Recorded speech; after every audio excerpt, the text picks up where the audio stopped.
व्यक्ति के लिए आवश्यक है कि वो गरुड़ पुराण का श्रवण अपने जीवन में एक बार अवश्य करे। तो आगे बढ़ते हैं 5वें अध्याय की तरफ। 5वें अध्याय में गरुड़ जी जो है भगवान विष्णु से प्रश्न कर रहे हैं। क्या कहते हैं भगवान से?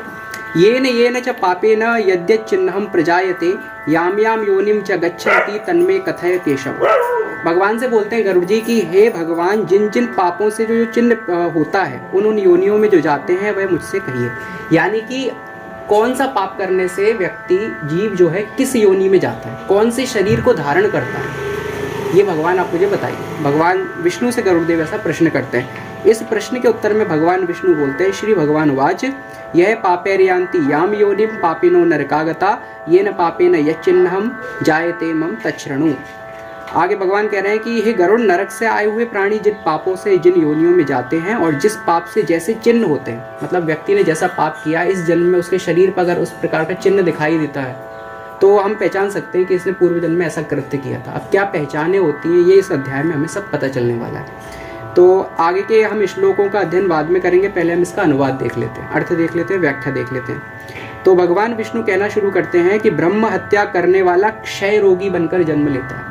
यदि किसी ने पूर्व जन्म में ब्राह्मण की हत्या की है तो उसे क्षय रोग होता है। गौ हत्या करने वाला कुबड़ा बनकर जन्म लेता है। यदि कोई कुबड़ा व्यक्ति है तो इसका अर्थ है कि उसने पूर्व जन्म में गौ हत्या की है। कन्या की हत्या करने वाला कोढ़ी बनकर जन्म लेता है, इसलिए कन्या की हत्या करने को भी महान अपराध माना गया। इनको चांडाल योनियों में जानिए।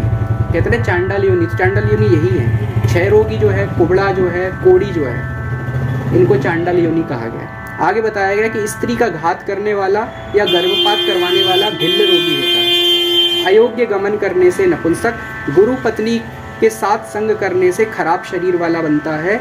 मांस खाने वाला अगले जन्म में लाल अंगों वाला बनता है। मदिरा पीने वाले के जन्म लेने के अगले जन्म में काले दांत होते हैं। जिसके दांत बहुत विकृत हैं, काले हैं, ऐसे व्यक्ति ने पूर्व जन्म में मदिरा का पान किया होगा।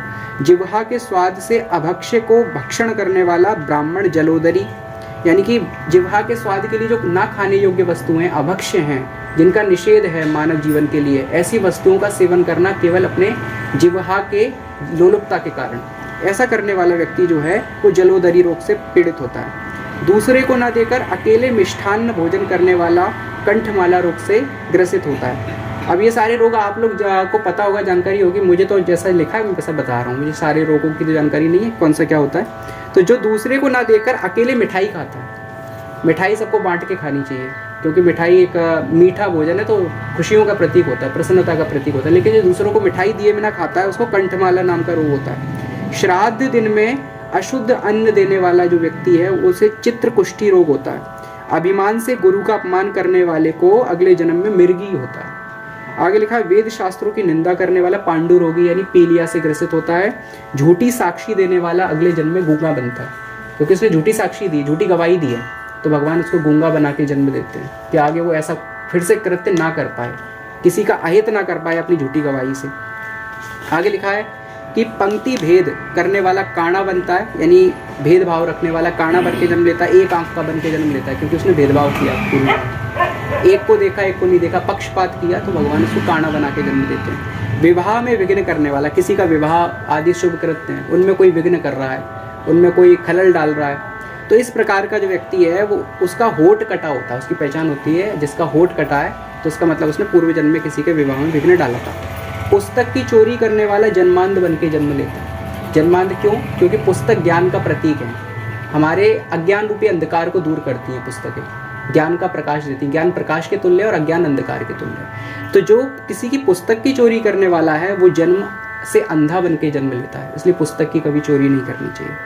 गाय तथा ब्राह्मण को यदि कोई लात मारता है तो वो लंगड़ा या पंगु बनकर जन्म लेता है, क्योंकि गाय जो है जिसके अंदर सारे देवी देवताओं का निवास है, ब्राह्मण जो है वो मानव मात्र को उपदेश देने वाला है, सद्धर्म पर लाने वाला है, अच्छी शिक्षा देने वाला है। ब्राह्मण अर्थात ब्रह्म जानाति इति ब्राह्मणा, जो ब्रह्म को जाने वो ब्राह्मण। ऐसा ब्राह्मण जो मनुष्यों को अच्छे मार्ग का उपदेश दे रहा है, अगर उसको कोई लात मारता है, गाय माता को लात मारता है, तो ऐसे व्यक्ति को अगले जन्म में लंगड़ा या पंगु बनना पड़ता है। मिथ्या बोलने वाले का कंठ अच्छा नहीं होता, अर्थात जो मिथ्या वचन बोलता है, मिथ्या वचन बोल के आलाप प्रलाप कर रहा है, कुछ भी बोल रहा है, झूठ बोल रहा है, झूठी गवाही दे रहा है, झूठे वचन बोल रहा है, उसे झूठ बोलना पसंद है, तो ऐसे व्यक्ति का क्या होता है, उसका अगले जन्म में कंठ अच्छा नहीं होता, उसका कंठ कर्कश होता है ऐसे व्यक्ति का। मिथ्या बात सुनने वाला वधिर होता है। वधिर अर्थात